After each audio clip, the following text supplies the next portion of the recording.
Hello everyone. In this video, we are going to study about lithosphere. Lithosphere is derived from the Greek word lithos, which means rocky or stone. Joseph Barrel was the first one to study the motion of lithosphere over asthenosphere. Asthenosphere is a molten layer on which lithosphere floats, and he is the one who has coined the word lithosphere. Now we will know what is the definition of lithosphere. Lithosphere is a solid portion of earth which comprises the rocks of the earth's crust and the thin layer of soil. Next we will know how we can study the structure of lithosphere. First is remote sensing, second is volcanic eruption, and third is by studying different earthquake waves. Next we will see the different types of waves. There are two main types of waves. First is body waves, which can travel through the earth's inner layers, and second is surface waves, which can only move along the surface of the planet. Point to note is that earthquakes radiate seismic energy as both body and surface waves. Primary waves are known as P waves. They are the fastest moving waves.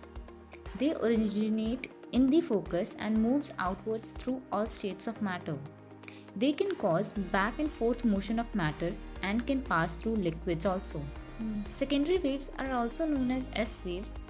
They originate at focus and can pass only through solids, causing movements from both side to side. These waves cannot pass through liquid medium. Next are L waves, also known as longitudinal waves. These are the surface waves which are slowest among all types of waves. They affect the surface of the land by causing it to rise and fall like waves on the ocean. Next, we will know about tectonic plate theory. Earth's crust is divided into big and small fragments, which are called plates. These plates are floating on asthenosphere, above which lithosphere lies. The edge of plate from which it moves from one place to another is known as plate margin. The region between two plates where it moves is called plate boundary. There are three types of plate boundaries.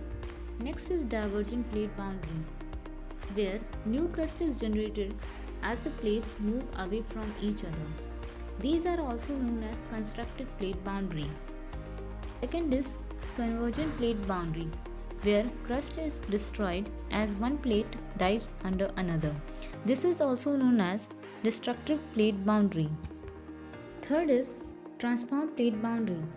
Here, crust is neither produced nor destroyed as the plates slide horizontally past each other.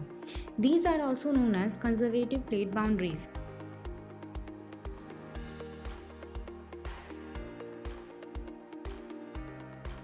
Next, we will see the types of lithospheric crust.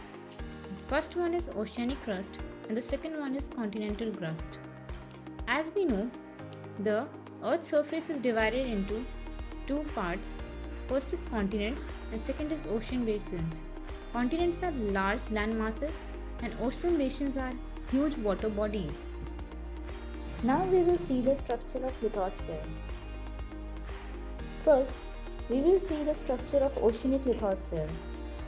Oceanic lithosphere consists mainly of magnesium and iron and is denser than continental lithosphere. Second is continental lithosphere. It is also known as continental crust. It has layers of igneous and sedimentary rocks that forms the continents.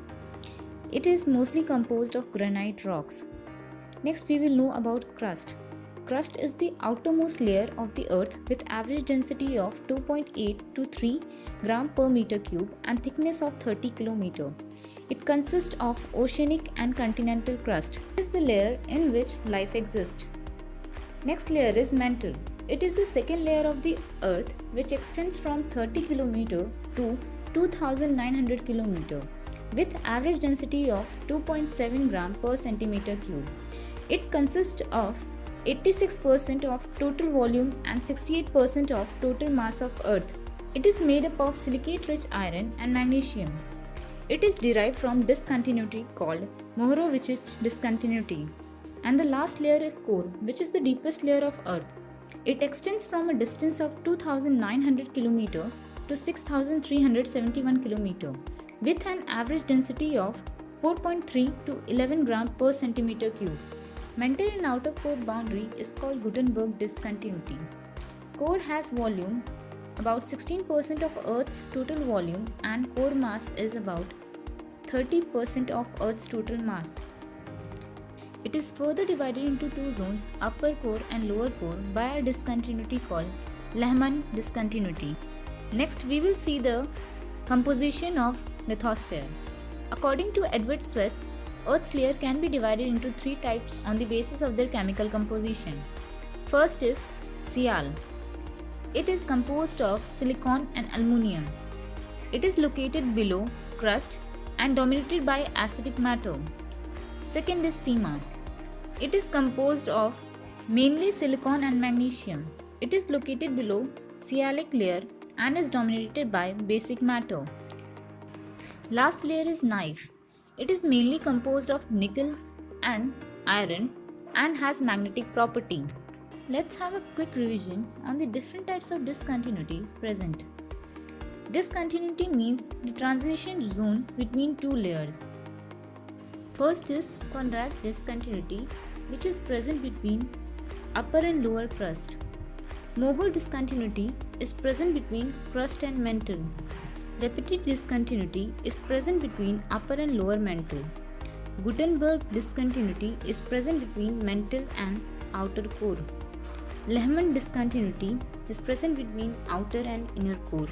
As here we can see that lithosphere is made up of upper mantle and crust. Asthenosphere is the plastic state or molten state which is made up of lower mantle and outer core.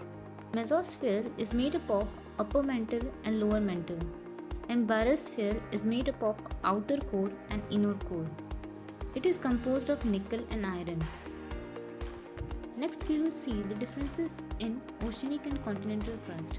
Continental crust is mainly composed of granite rocks and is light in color, which has more silica and has light density, whereas oceanic crust is mainly composed of basalt rocks which are dark in color and has less silica and has more density. That's all for today. Thanks for watching.